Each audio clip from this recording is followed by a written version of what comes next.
Hello and welcome to the Volunteer Firefighter Podcast. My name is Scott, and I'm joined with two fire friends, Scott Hello. and Ash. Oh, yeah. And tonight we're gonna kind of break away from what we normally do, and we're gonna talk about the seminar. Well, I guess we normally talk about the seminar. Yeah. We're gonna talk in depth on the seminar. We're actually gonna talk Right. about all the sessions that we have laid out. So the Spring Seminar is coming up in a few weeks, May 5th, 6th, and 7th here in Oliver. So we're gonna break down the sessions, talk a little bit on them, why we have them. Some of them are pretty self-explanatory, Yeah. like vehicle fire and things like that. And just kind of give a breakdown for anyone that's interested in coming, anyone that's not able to come, you can get jealous. And yeah, just in general, it's gonna happen. We are pretty jacked up on coffee tonight too, because we just did our sampling at Wolf Tree Coffee. They're actually going to do a special blend for us for the weekend and ongoing after that, I believe. I believe so. And that blend, have we come up with a name? I think we have. And that's going to be Ash. The initial attack. Initial attack. Yeah, the initial attack blend. Mm-hmm. So it is a medium dark roast. It is. Yeah. We're very professional samplers, and we gave it a test tonight, and it's a blend of some different beans. I can't remember which ones. I think it's Peru and Brazilian. Peru and Brazilian bean blend. Yeah, so we learned more about coffee than we knew going in. That's for darn sure. Mm-hmm. Coffee beans smell like crap when they're not roasted. Pre-roasted, yeah. But after the roast, just delicious. Amazing.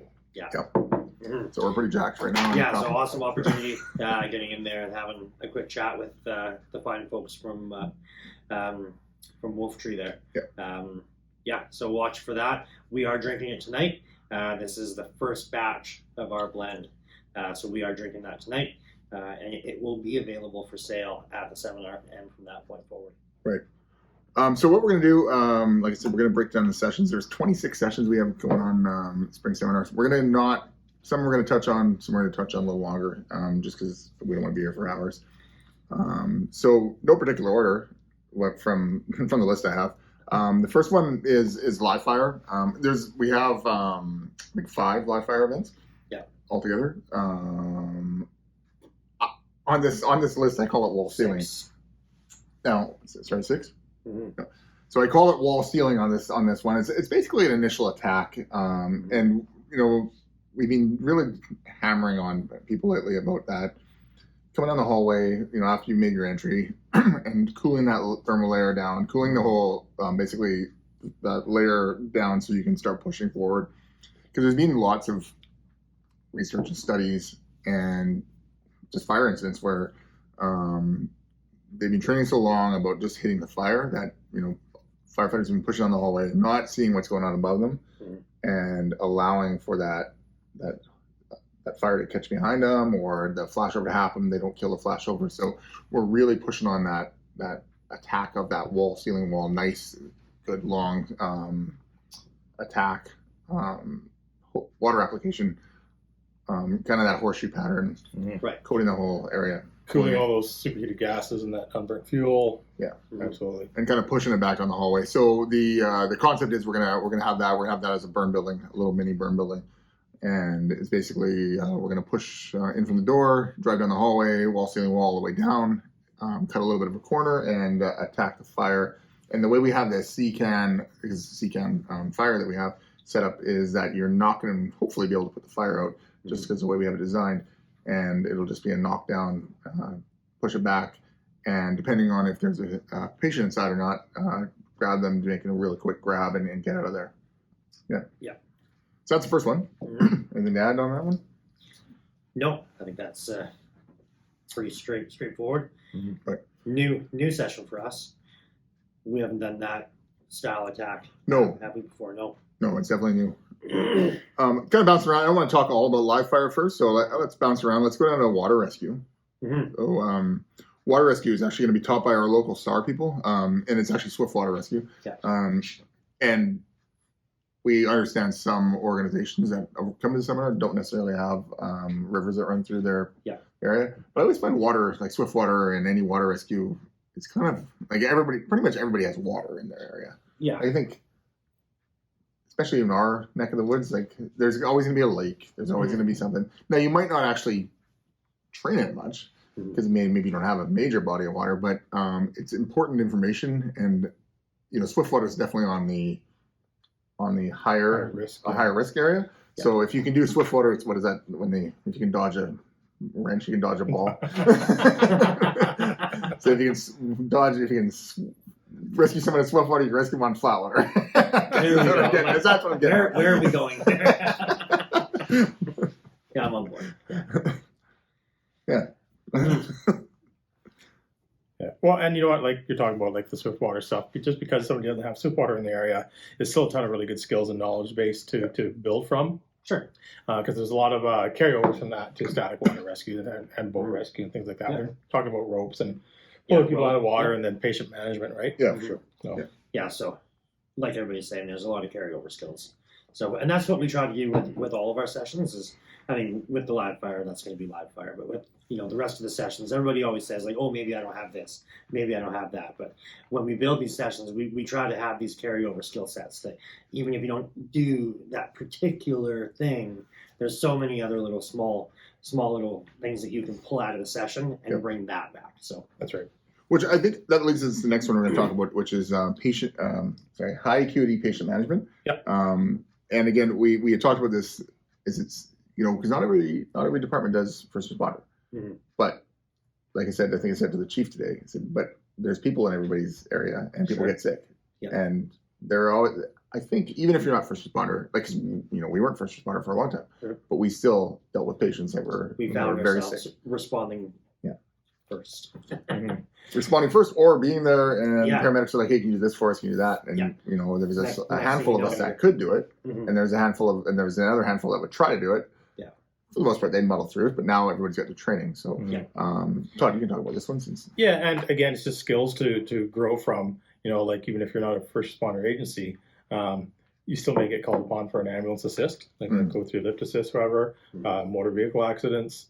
House fires, you're still going to have patients from there, and we may be put into a situation providing medical care until ambulance arrives anyway. So, and these are definitely the higher acuity ones. So, so basically, what we're going to do, one of our guys is going to be teaching it, and he's going to be talking a lot about kind of an opiate response and overdose response, and then that'll segue into cardiac arrest management. Right.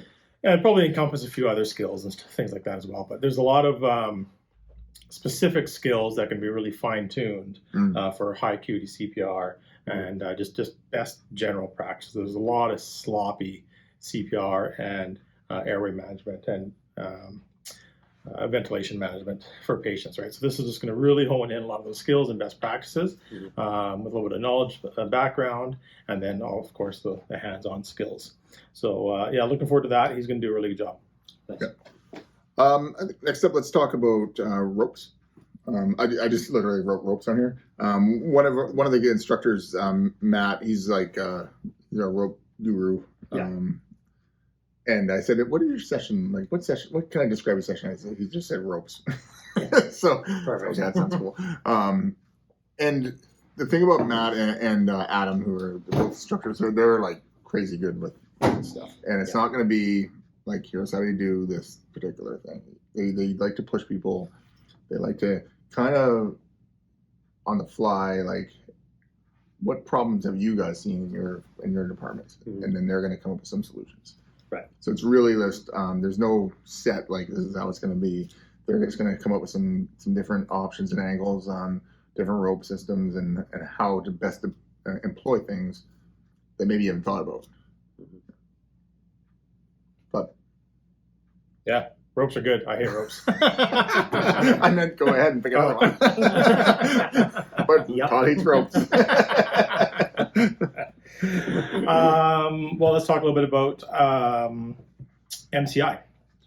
MCI. So that's Dr. Nick's crew. Yeah, RTAC. Yeah, the RTAC crew is coming. I think one of the guys that's coming is Jason. He's the flight medic. He flies out of Nevada, I believe. Is that right? Somewhere in there. I don't know. Anyways, yeah, Arizona. He's pretty badass. Yeah. Oh, yeah. Yeah, I spelled that wrong. Got lots of like crazy experience with that sort of stuff. And the idea is going to be kind of that that final sim that we did is kind of going to be the sim that they're going to do. So they're going to discuss triaging on a certain level. There's so many different. I've been doing a lot of research on triaging lately because I'm developing a program for where I work, and there's just so many methods of triaging. It's like crazy. I didn't realize how many like different models of triaging there is. There's like there's complicated ones that I find, but those are really for the people that are highly medical trained. Right. And then there's like the super basic ones. So like, is the guy awake? Is he not awake? Okay, well that's going to depend on what he's going to be. Like it's like some of them are like almost too basic. Some of them are way too complicated, and then we're kind of get the Goldilocks. Yeah, the happy medium is like the smart triage program. That's kind of what the EMS agencies and fire agencies do. And then there's a kind of a spin-off from that to later we'll talk about the rescue. Yeah, the other one. So basically, MCI do like what we called it an Armageddon event. The Armageddon events, like 3 or 4 vehicles, lots of patients. Yeah, multi-vehicle, multi-patient, how to best prioritize your patients in triaging skills and proper kind of casualty collection points, where to put them and why you're placing them in secondary triage, things like that. Yeah. So very, very good skill to have. We've had a lot of MCIs throughout our province the last little while. Yeah, I've had a lot of MCIs. Yeah. Actually, you get to pick one out of the list. Sweet. It's a real grab bag. What do we have next year? Actually something new. I'm going to go one of the high points here, literally the high point. No. We're going to talk about heliops. Heliops. Yeah, so that's a new one again this year. One of our local aviation companies, they actually do a lot of the wildland firefighting. They have a designated helicopter that specifically just does that. What we had one of their pilots on. And we have had one of their pilots on, absolutely. So we've kind of gotten pretty close with them, with the podcast, with the fire halls here. One of the pilots is actually a member with Todd. So, between that here, my work, like we deal with them often. Yeah. We kind of reached out and said, hey, we have this going on. We've got a group of, guys like us, guys and gals like us. There's no real like dead set training with how to deal with these helicopters when you're out on a wildland scene.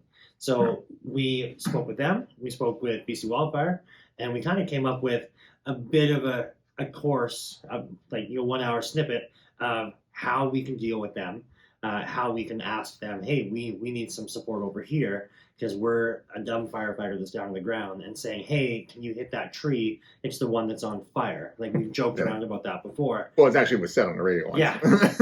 And they're literally like, all of the fucking trees are on fire. Which one, right? So we've got some training aids that we're going to be developing and throwing out there that we kind of came up with. And, we've kind of been developing that, and just the comms with helicopter pilots, what that's going to look like, and they're actually going to do live drops for us. Yeah. So they'll go and pick up water in the river. They'll be coming back, or wherever they might go back, or probably not the river. Sorry, they're going to dump over there.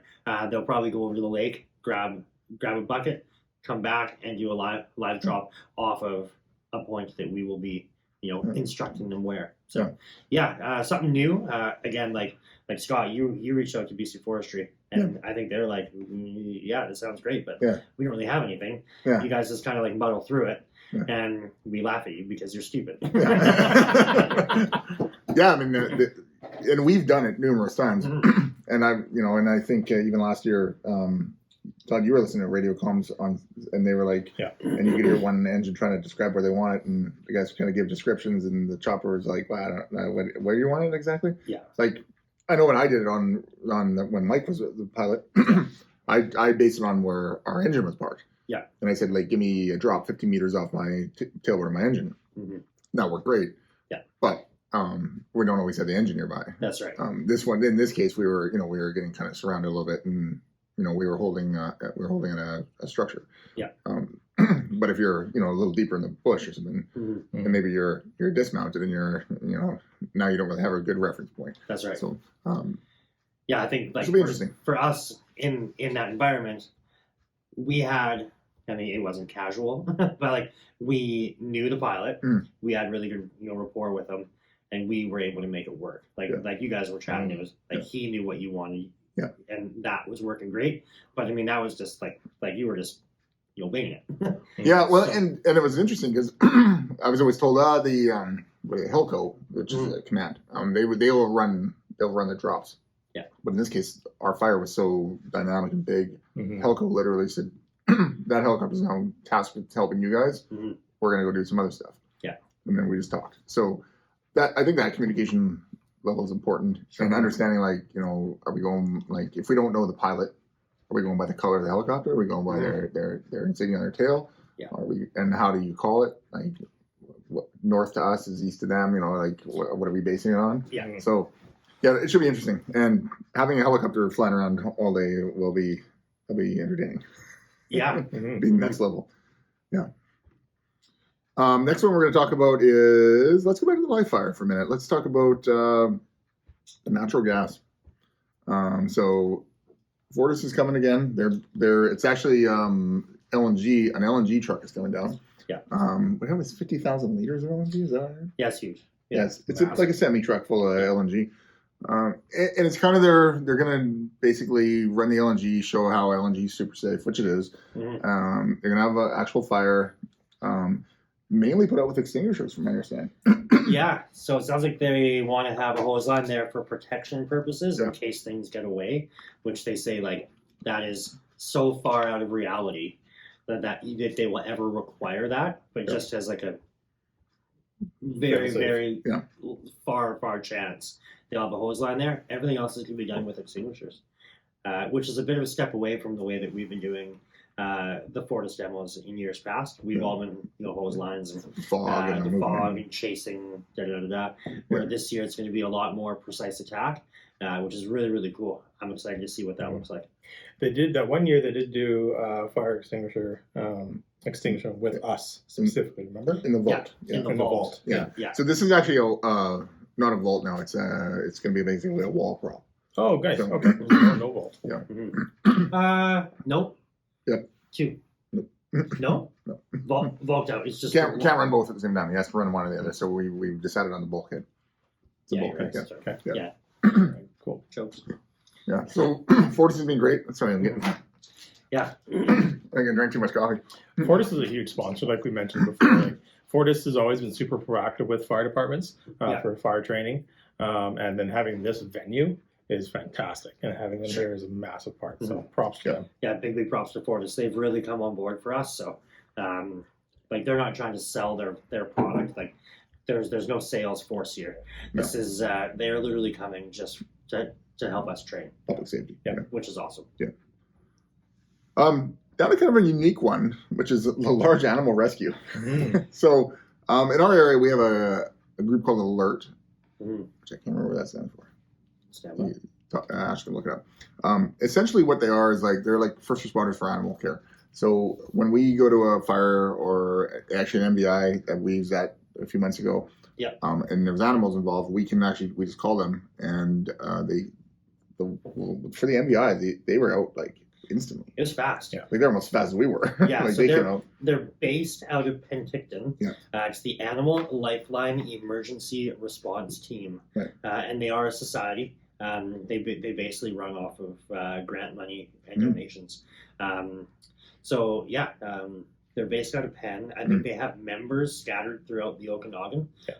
So that's how they get there quickly. The time that Scott was referencing, it was a dog. Yeah. Right, so not a large animal. Where this is going to be, kind of looking at larger pretty animal specific, like larger horses or any sort of livestock.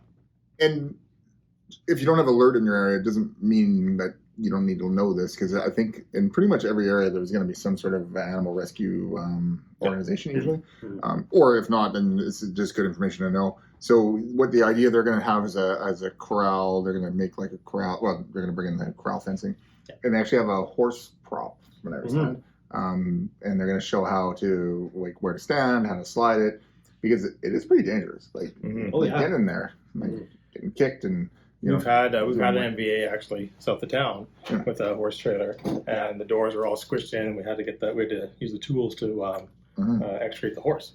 Right. And this is before they were around. And thankfully, we had some horse people there that knew how to do it safely. But it is definitely something that happens. And they'll deploy, they deploy all over the province as well for wildfires, and they'll go do lots of livestock rescues and transport them to staging areas and other things. Right. Todd, what do you got there? We haven't touched on yet. There's a few more. Sure. Let's go to RIT skills. RIT skills. Yeah. Yeah. So one of our lieutenants is coming up to teach some RIT skills and do some RIT scenarios. I understand we're going to be using your RIT prop, your container. Big container, Yeah. So a whole variety of skills there. So he'll cover kind of the Cold Notes version of the basics as far as why RIT's important, self-rescue, doing the proper Mayday procedures and radio comms, and then the actual hands-on skills of self-rescue, 2-person, 3-person, etc., and then run everybody through a skill station and the actual props doing the rescue, which is key because you can get as crazy as you want or as minimalistic as you want with RIT. And having that CCAN that you guys have with the way it's designed, I'm not going to give away any of the stuff in there. It's fantastic. It's very versatile. Yeah, you can spend a day in there. Yeah, it's a 20-foot CCAN.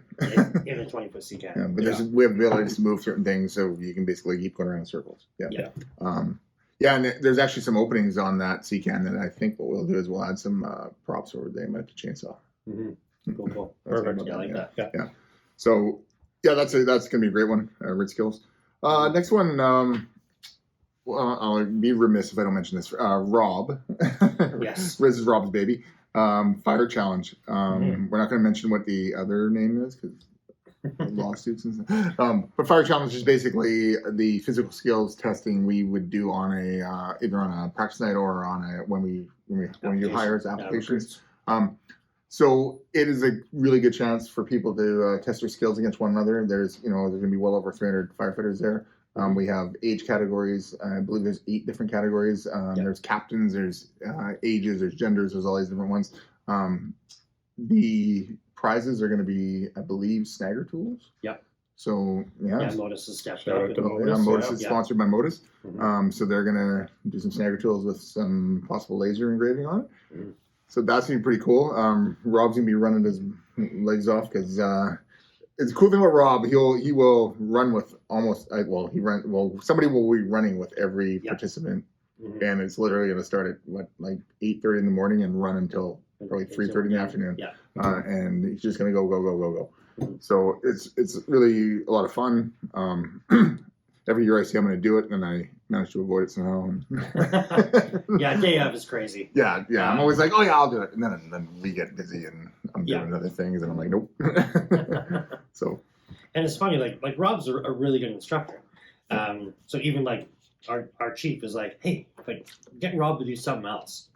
So we mentioned it to Rob, and he was almost offended. He's like, no, this is what I do. He loves it. Like Scott says, it's his baby.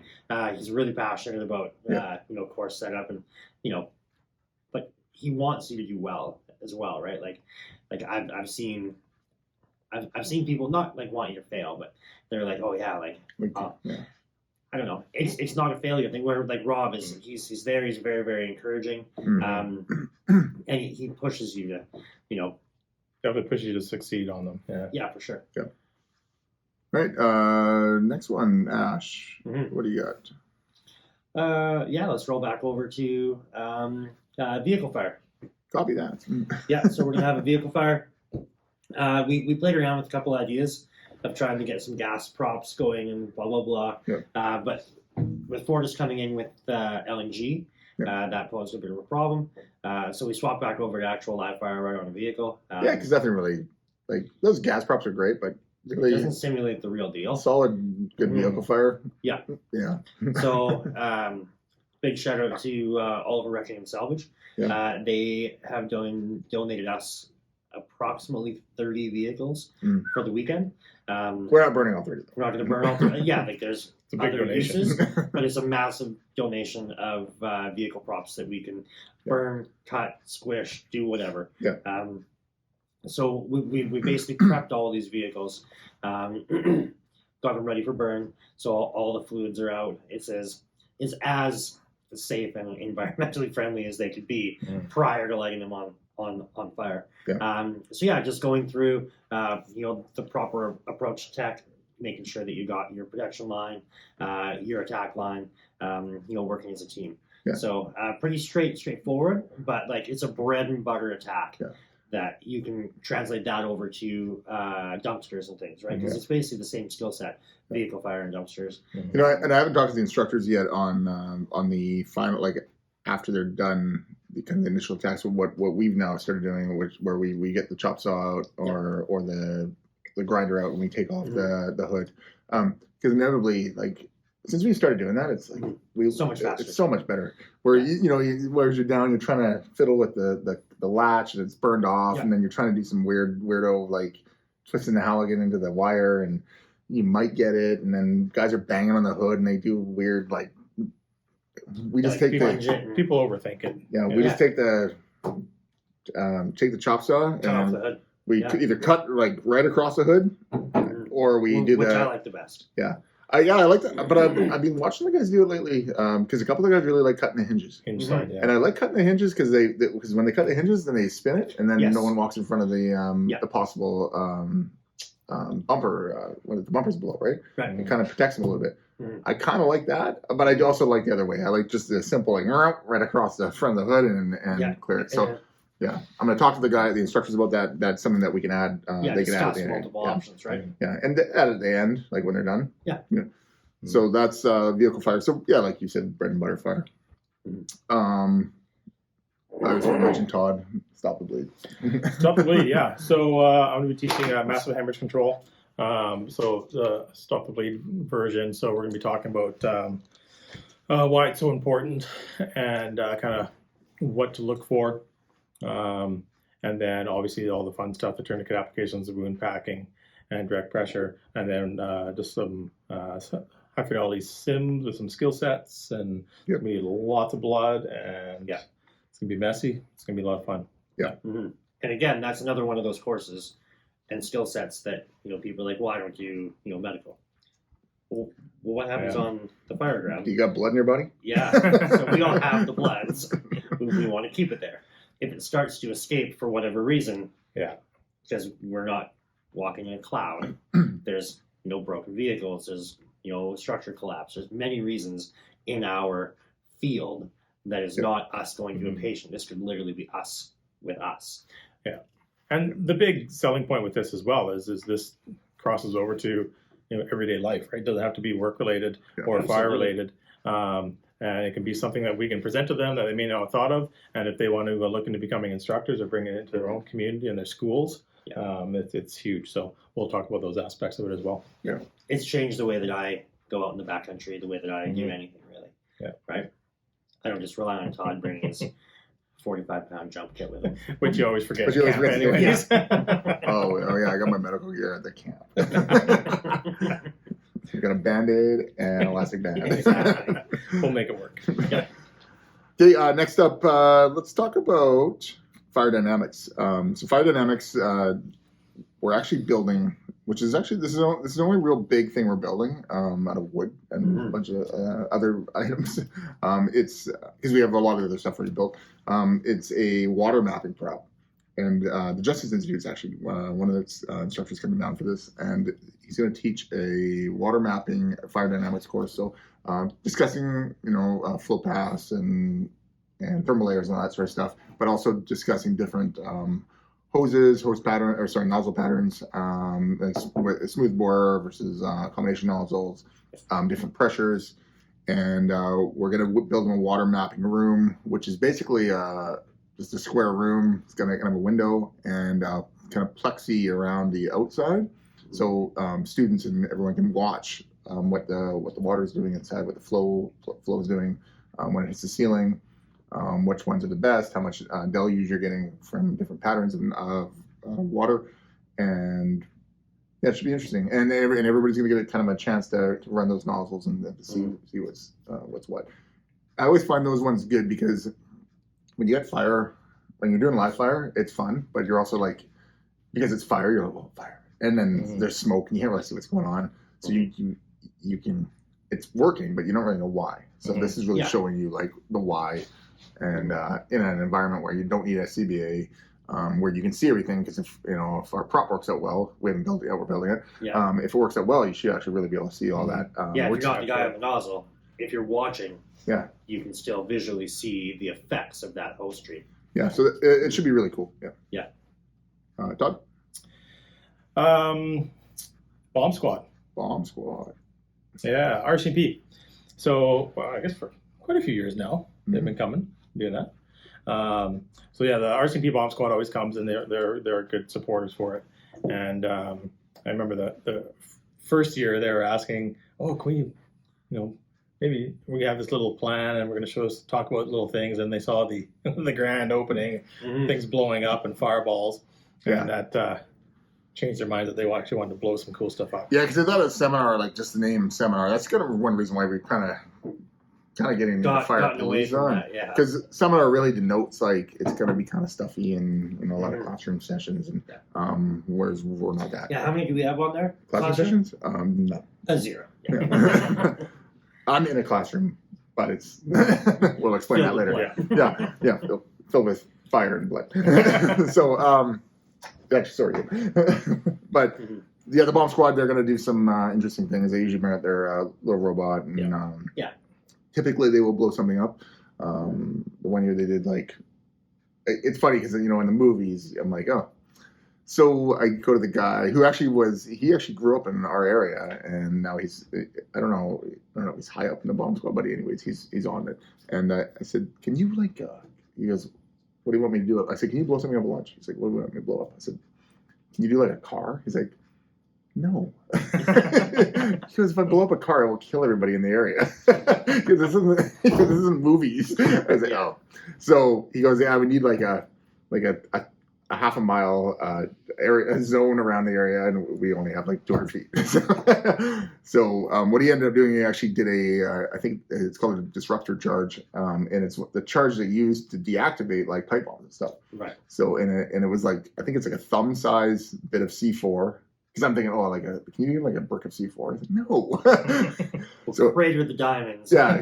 So a thumb size piece of C4 in a bottle of water, not a bottle of water, a water thing, and basically it's a water disruptor. Right. And when they blew that thing, rattled every window in the area, set off a bunch of car alarms. Yeah. Dogs were howling, people were running. It was crazy. It was awesome. Yeah. And it's just how loud it is. You're not there's no big flames and stuff. It's that just dispels all the moviness. Yeah, it's pretty crazy. Yeah. They're gonna be awesome though. Yeah. Mm-hmm. Next up let's talk about AutoX. So we got the guys from Provincial Fire Safety. So the guys that teach us AutoX, they're out of Kamloops. We've talked about them before. Great group of guys. They work on probably one of the more busier highways in BC. Yeah, busy highway, heavy rescue. Mm-hmm. Yeah, I mean, they work on the Trans-Canada. Mm-hmm. They work on the Coquihalla. They're kind of a hub. So Kamloops is kind of the hub for these kind of major intersections of these highways. Mm-hmm. So, I think we had said in a podcast previous, that show Highway Through Hell. Yeah. That's what it's based on. That's Coquihalla. Through there. So these guys, they don't go quite as deep into the highway as the Highway Through Hell guys do because they're tow truck drivers. Mm-hmm. But the AutoX guys, they deal with this stuff all the time. Yeah. They're really great instructors. They're not just book guys. They take experiences. Usually what they'll tell us something that they did wrong, and this is why we don't do it that way anymore. Yeah. So it'll be great. It's only an hour sessions. These sessions are only an hour, so it'll be pretty down and dirty, but you're gonna get a lot of information from them. Yeah. Mm-hmm. And again, we have lots of cars to chop up. So probably at least one car session is going to get totally ripped apart and taken apart. Yeah. Mm-hmm. Ash, what do you got? What do we got? Left? Hazmat. So this is again another new session for us, which kind of came about in a weird way. So we were actually chatting with a podcast listener who came up with an idea that was going to be surrounding hazmat, and then it kind of seemed like they couldn't make their session work just with the logistics of everything. Yeah. But as like we're bouncing ideas back and forth, we built this session, and the guy's like, "Oh, that sounds really cool." That's not my session, but that sounds really cool. Yeah, So and it's like roughly based on the hazmat sessions, courses we've taken. Scenario. yeah, But it's going to be kind of that basic reading placards, reading the ERG, knowing what you can do, and then just some really quick scenarios on when the if there's a vehicle accident and you have to do a down and dirty rescue, pushing in fast under a hose stream if the chemical allows for that. Push under a hose stream, rescue the patient, drag them out, quick decon, lots of water, and then decon yourself. So it'll be fairly simple, but it'll be a good reminder and a good refresher on a lot of this stuff. Mm-hmm. Let's talk about our VEIS, Vent Enter Isolate Search. So again, so we have that's an in-house instructor again. We've been big on VEIS. We kind of dumbing it down to VIS or VES Or I. Yes. IS. It's the I search. So the only thing that is not implied is the isolate. Like that is the one thing that you have to do. You have to absolutely do that. Yeah. So the I search is just that. I mean, it's a super cool room that we built out of a sea can. It's going to be injected with smoke. So we have a smoker, like a smoke machine, that we just purchased for. I mean, we're gonna, keep using it. But if all else fails, we'll just use hay. Yeah, like if it sucks, but all of the reviews, everything that we've done, with research and such, this is an awesome machine. Yeah. We are going to demo it prior. If not, we go back to the old hay in a barrel. Yeah. But it's your classic hose stream to the window, or hose to the window. If it's a ladder, you have two up on the ladder. One goes in. If it's entry level, one at the window with the thermal firefighter in. Beelines to the door, isolates the room, does a quick search, and then if there is a patient, get the patient out. If there's no patient, hop back out and move on to the next window. Yeah. But, and, it still amazes me how it's kind of a new. Some people are still not doing it. Like they're just starting to. Even some of the major departments are just starting to touch on it now. We've done it live, like in a real fire situation, twice now. Yeah, 2 times in like actual structure fire, and then one of those. The second time was actually we EIS 3 different bedrooms.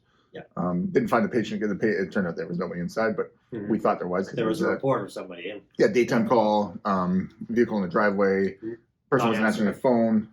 So all the kind of things, everything matched up. Turned out they were on a walk without their phone, but those things matched up. I was actually the IC. So that's when I shifted the because it was originally just going to be a bread and butter, like let's not fire down. Then it turned into, okay, I want to hose cooling this while we do a VIS search. And the guys banged it off, and I think we searched 3 rooms in under like 2 minutes. So it was fast. Well, that's the nice thing with it. Like once you start drilling it and learning it, like it can be done very effectively, very fast, as long as you have good, clear, effective communication. And that comes from that person in the window with the thermal, right? Guiding them, talking to them constantly, and then you can just listen to their direction and rip through that room. Yeah, awesome. Next one is going to be we affectionately call the burn pan. It's actually liquid fuel fires. So this is definitely going to be the one that's everybody gets drawn to because it's a massive amount of fire, a massive cloud of black smoke. We've picked up a fair amount of different fuel, the aviation fuel, things like that.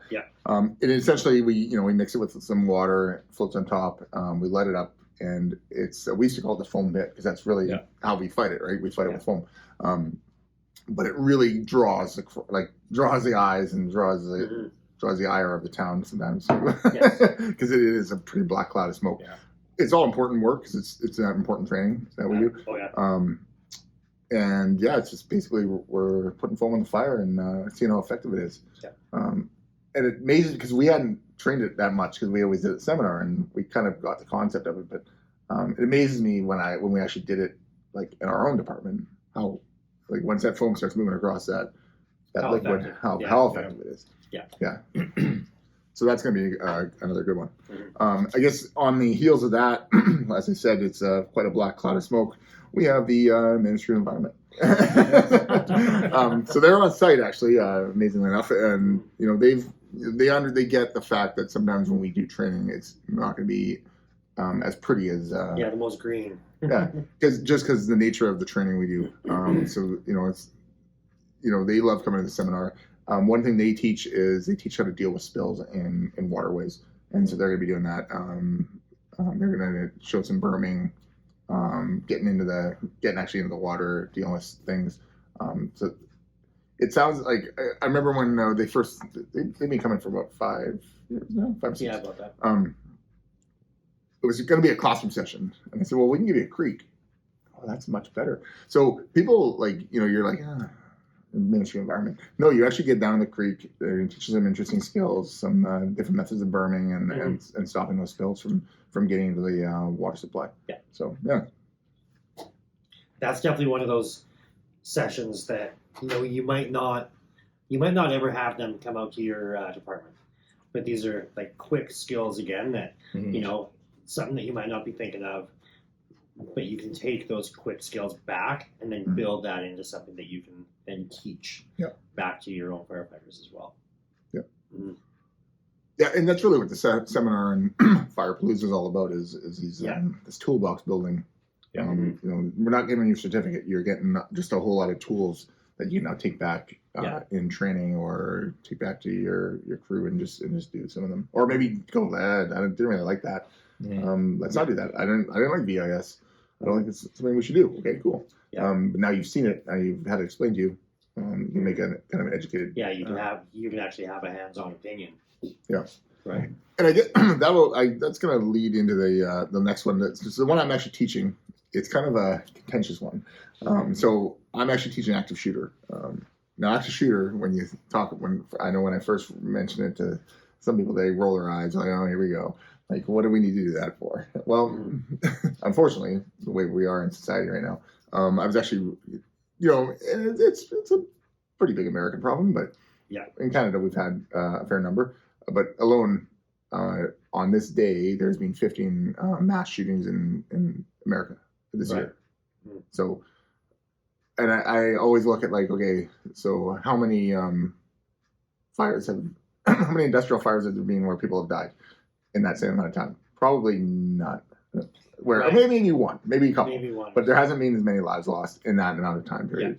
Yeah. And we really are, I think, behind the curve, especially for the fire service on active shooters. So we're going to talk about NFPA 3000, which is a newer of the NFPA codes, and it specifically deals with what's known as an ASHER, an active shooter hostile environment response. So basically, any of the shootings, anything like stabbings, any of that sort of stuff, where there's a hostile intent, it wasn't an accidental shooting like at a hunting event or something. Right. So these hostile active shooter events, we're going to do it through the kind of the lens of law enforcement, and then civilians, and then how those how fire specifically can fit in there, fire or EHS can fit in there through the rescue task force. That's right. Yeah. We're gonna have armor, body armor on. We're gonna be wearing. We're gonna probably have some smoke machines going, some crazy screams happening. It's just gonna up the level, a little bit high fidelity sim. Yeah, absolutely. Mm-hmm. What have we got? Electrical safety, Fortis. Electrical safety. Again, Fortis, another wicked shout out to them. So Fortis goes all out for this. They'll bring in their trucks. They plunk a power pole right in the middle of the field, connect it. It's a live pole, live transformer. I don't know if they're doing the live one this year. No? They're like, yeah. But they're definitely, it's like a massive prop. They set up they bring in a real pole, they half bury it, rest it up against a vehicle. Like it is a wicked scenario. Yeah, Mhm. and it's like it's basically a giant teaching prop where they can be like, Yeah. and here's a car, and so it's it gets you thinking, gets you rather than just seeing it on a PowerPoint, it gives you that visual of like how much distance there actually is. Shows you safe those zones. like hot safe. Yeah, because they take Step they potential, they yeah. spray paint. They talk about step potential. Yeah. It's a very educational, but not dry, not boring. And I think they're going to bring their board out so that they will have some live electrical. They're going to bring their wiener roaster out. They're going to roast some wieners. Nice. Yeah. That's always an eye opener. Mm-hmm. Yeah, I know we've had that a few times. That's always an interesting one. Next one is going to be spinal management. So that's actually going to be taught by Coast Ropes. They have a couple interesting devices. So Coast Ropes is a company out of Lower Mainland. Mm-hmm. They deal with obviously a lot of ropes because that's their name, but they also deal with a lot of other patient management devices, and so they're going to talk about that. Spinal management. Mm-hmm. Yeah, lots that'll be focused around vehicle patient extrication. That's going to be one of their main points. But yeah, again, kind of newish to us, newish to the seminar. We've got I'll say a special car prepared for them specifically for this. Yep. So this is what would happen once you've kind of done a roof removal on a vehicle, and now is the time to get the patient out. Right. Todd, what do you got? Let's get into electric vehicles. Yeah, electric EV cars. EV cars. Or EV vehicles, I guess. Mm-hmm. So Tesla. So Kevin Patterson is out of Alberta, I believe. He runs a company called EVX, so electric vehicle electrification, I believe is what that term means. Mm-hmm. So he actually has a stripped down Tesla that has all as much of door panels removed, and you can actually see the internal workings of a Tesla. So he's going to go over it. They're not going to light it on fire because that'll be 5 hours later. We can put it out. And a lot of 30,000 gallons. Yeah. Yeah. So he's basically going to go over EV cars. It's it's a hot topic right now because there hasn't been a lot of vehicle fires, but when one happens, it makes the news and everyone like, oh my God, we need 3,000 gallons of water, lots of how are we going to put these things out?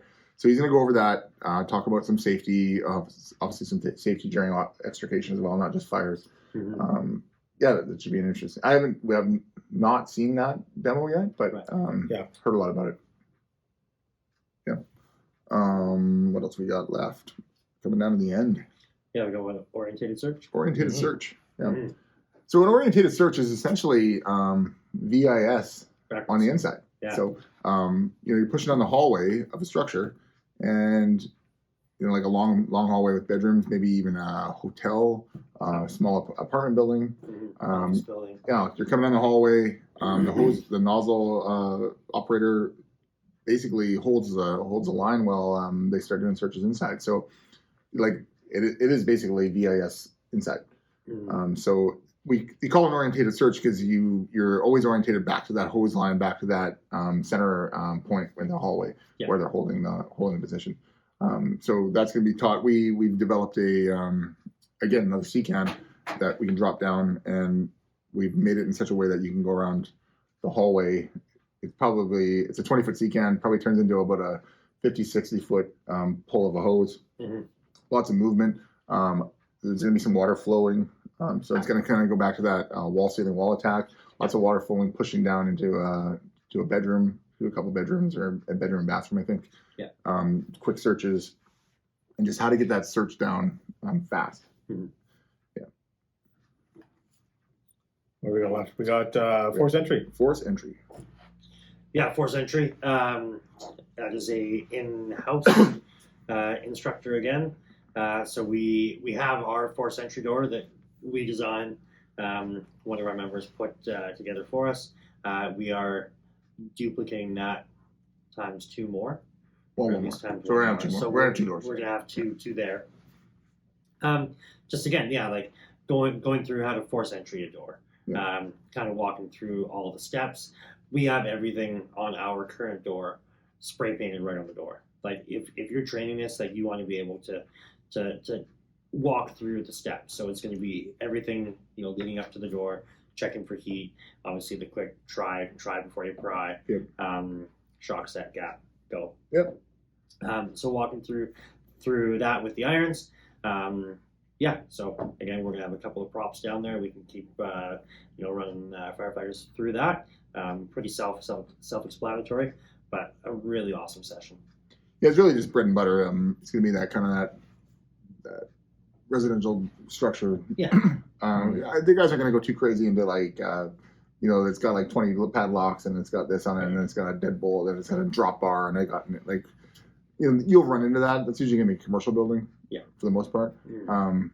And I always find the commercial building there's not the urgency of like life is not usually the problem. It's usually like we're trying to protect property. Mm-hmm. So there's other things we can do. There's all these videos of like, oh, if you see this thing and that and this and on this door, this is how you can force entry. And they spend like, they spend like 5-10 minutes trying to get in this door. Yeah. Whereas we could just take the chop the door. Yeah. Like some of the stuff, sometimes I'm like, that's a little ridiculous. Because I get there are skills and like there may come a time, but yeah, if you're that involved in trying to force the door, you're probably a truck company. Yeah. Too. Yeah, for sure. You're training it all the time, right? Yeah. So, like that is your jam. So yeah, for us, we'll probably grab a case on. Just make an entry. Yeah. Well, and that's the fun thing. I mean, obviously in this session, they're not going to do all of it, but force entry stuff, you can start with the basics. You can do the basics forever, and then you can get into, again, depending on the situation, is using the saws and doing other stuff, right? Yeah. But back to the, we train all this stuff, and then the usual like the few times I've forced entry a few times, but it's usually like I come up, check the door, try before you pry. Oh, it's open. Damn it. You're kind of like, crap, it's open. Okay. And then a couple times it's locked. Cool. Mm-hmm. So then I shock the door, which just basically means you kind of hit it like a battering ram a couple times to soften the lock, and the lock pops open. Yeah, So it's a lot of the residentials that do. Like I just didn't get using any of the rest of the steps I want to do. It's interesting, but yeah.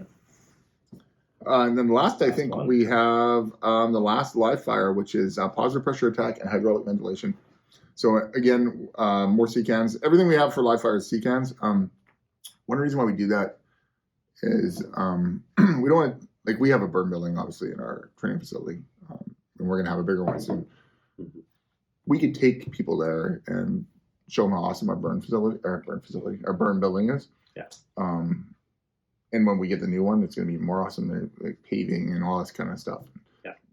But I always find that's not the best for smaller departments. I like showing smaller departments what they can do on like a smaller department budget. Yeah. What one C-can can actually do, like how much training you can get with one 20-foot C-can. Yeah. And if you had a couple of C-cans, you can put them together like Lego pieces, and you can build your training on that. You don't have to have a $100,000 facility. Yeah. Or have to go to a $100,000 facility and pay thousands of dollars to pay for those guys' facility. Yeah. You can make your own facilities that are safe, and you can get a lot of training out of them. So the positive pressure attack, again, really simple, 2 C-can prop. You push in under the kind of the cover of a fan, push in, hit the fire, and then hydraulically vent the hot gases out the window. Really basic, but important. Yeah. Yeah, again, that's like another one of those bread and butter attacks. Yeah. Like if this is one of the only things that you train when it comes to live fire, if you can bang off that skill set, more often than not, you will have success. Absolutely. Yeah. And now, kind of in BC, we didn't mention like there's levels of service. So there's exterior only, interior, and full service. So, a lot of the volunteer departments are exterior firefighting only. Some of these skills are interior firefighting, but again, back to you might as well train it because it could happen one day. And we were talking today. A lot of those rules they're not hard and fast. They're somewhat loose. How you interpret it. Yeah. So training those skills is important. And just understanding those dynamics of how you can possibly search if you have to. Like, as we always say, if it sounds great to be an external firefighter only until there's someone inside of their house that you can save possibly. And there's things that you could do. and maybe you can do a quick grab. Maybe maybe you can do a quick VIS of a room and grab them. Mm-hmm. So it's important to train these skills, see how they are, and even if you're not an interior firefighter.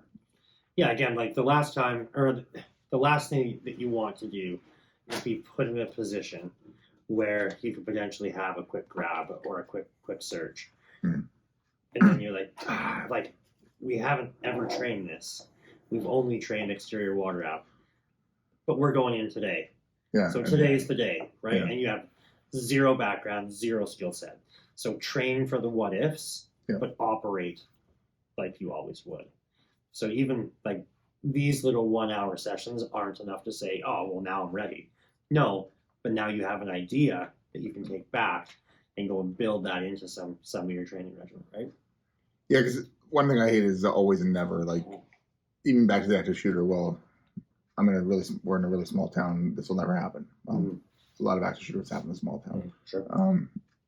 Because it's usually people they know and things like that. So having that mentality I think, is one of the worst things to have in the fire service. It's never happened, but we have to train that. There are certain things in your community that may never happen. You may not have a train track running through your community. Derailment. So a trainer derailment is probably never going to happen in your community. Mm-hmm.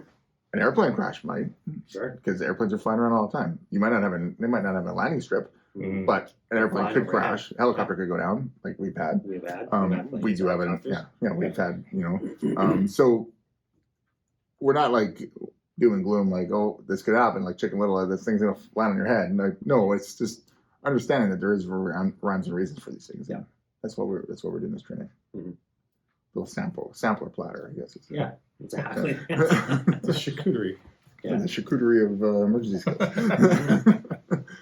Guys, we banged off a lot of them. That's it. 26 skills. So we are running low on space for the seminar, and they're running out of time for registration. But if you still haven't registered and you want to, check it out on the Oliver Fire Seminar page on Facebook, or the Oliver Fire Rescue Society page. Oliver Volunteer Fire Rescue Society. Yeah. So you can check it out on there. And if you are coming, we just kind of give you a quick overview of everything that's going to be there. That's pretty much it for the night. Yeah, it's perfect. So. That was an hour. That was an hour? Yeah. Holy cow. That's how exactly how long the sessions are going to be. Yeah. So you can, in this amount of time that you just heard us ramble, you will have gotten a skill set that you can take back. Yeah. All right. Shout outs. Let's say 7 sessions to the weekend. Yeah. So, Ash, Modus. Yeah, Modus. They're going to be, like we've said all night, a big supporter of us at the seminar. They're going to be on site, product demos, products for sale, and then giveaways. So watch for them there. All of the products, they're not going to bring their entire lineup, but they are going to bring a lot of their higher moving items. Their major claim to fame, obviously, is going to be their snagger tool. That's going to be the most dominant thing that's going to be out on display. If you are coming to the seminar, you will have the opportunity to put hands on. So that's really cool. And to buy some. Sorry? And to buy some. And then if you like what you see there, if, yes, your hands can hold a hose, but if you realize how much easier it is with the snagger and you like that, hop on over to the Modus DTFF booth. And you'll be able to purchase one right on site. So if you are buying off of the interwebs, you can use our discount code DTFF5, gets you 5% off. They will be running a seminar promo. Which is going to be substantially more than 5%. Exactly. So if you're thinking about buying one, but you will be attending seminar, purchase it there. Yeah, absolutely. So yeah, Modus. Yep. Manscaped. Yeah, Manscaped. So, they will not be at seminar. They will not be at seminar, but Shave Michael's balls. The byproduct of their product. Oh wow. Yeah, absolutely. Manscaped. So of course we talk about cleanliness and keeping things shaved and well groomed, and that ties in with a lot of stuff we talk about with firefighter cancer prevention. So in the nether regions there, They've got the lawnmower 4.0, the weed whacker now 2.0, Yep. And a whole variety of products, toners and creams and crop mops and all that stuff. So it's a fantastic product. We really like it. Really support them. And for that information, you can go to the Manscaped website and use our code DTFF20. 20. We'll get you 20% off your order and free shipping. Yes. Mm-hmm. We already talked about them earlier, but Wolf Tree Coffee. Yeah, Wolf Tree Coffee, roasted and brewed in Oliver, BC. They are going to be on site at the seminar. They're going to be pouring our Wolf Tree DTFF blend, Initial attack. which is the initial attack medium dark roast. It is a combo of Peru and a Brazil blend of coffee. Amazing product. So watch for that there. If you like what you see, you can hop on to info@wolftreecoffee.com. Give them a shout at 250-498-4074, or look them up on Facebook and Insta at Wolf Tree Coffee. Tanner Olson. Tanner Olson Band. Don't know where they're touring right now, but We know where they're going to be. We know where they're going to be for 16th. Spring Seminar. So, of course, for the FirePalooza event on day one there on Saturday, they're going to be the band for us. Yeah. It's going to be fantastic. It's an outdoor venue. When they came to the 100th year there, they're absolutely amazing. So, we're really looking forward to seeing them there again. They played the, I was going to say the halftime show. There's no halftime in a hockey game. No. The first period, second period, intermission? I don't know. One of the intermissions. Yeah. The Canucks game. Do you see it? No, I didn't. Nice. At Yeah, they Canucks played game, yeah, there's like a little, as in the Upper concourse there. Roger Arena, upper Yeah. concourse. They set up. They played to 18,000 people. Awesome. And I'll show you the video later. Super, It's on super Instagram. cool. Yeah, that's cool. Yeah. It was what song was it? It was Canadian. Was it Brian Armstrong? I don't know. Yeah, it's I don't know. it doesn't matter. It's cool though. Yeah. So we're gonna have some of those people at our crowd. Yeah. A little more intimate than 18,000. Mm. That'd be cool if we had 18. Now it wouldn't be cool if we had 18,000. No, that'd be cool. That I would don't not even be cool have at all. Yeah, I don't think our liquor license would allow that. Mm-hmm. But check them out on Spotify and Yep. everywhere All else. your listening platforms. Mhm. You already said that, didn't you? No. Perfect. I'm missing anyone? I don't think so. Stop the bleed. Yeah, stopthebleed.org.ca. Of course, make your training fun in massive hemorrhage control, tourniquet application, wound packing, and track pressure. Todd's teaching the course. It's been a long night, lots of coffee. And yeah, the biggest thing with that is go online, see if you want to become an instructor. You can sign up, and they give you all the content and platform to teach. But if you are going to be teaching it, make it fun, make it as realistic as possible. Lots of blood, the more blood, the better for those training events, and make it high fidelity. Yeah. And lastly, there's us. So you can check us out on Instagram, Facebook, TikTok still? Yeah. Yep. TikTok, wherever you can find us, all your social media, basically. YouTubes. YouTube. Definitely check us out there. That's probably where you're watching us right now if you follow the QR code that we're going to post for this special episode. So, yeah, if you found us on that, you're going to be on YouTube watching us. Be weird. And what's that? No, we'll talk about that later. So check us out on those platforms. And Spring Seminar. It's coming up fast. Super fast. All right. Any more? You're. Yes, sir. No. Ash. Thank you. Have a night. Todd. Thank you. Good night. You're saluting someone. The people watching. People. Good night. Stay safe and stay DTFF.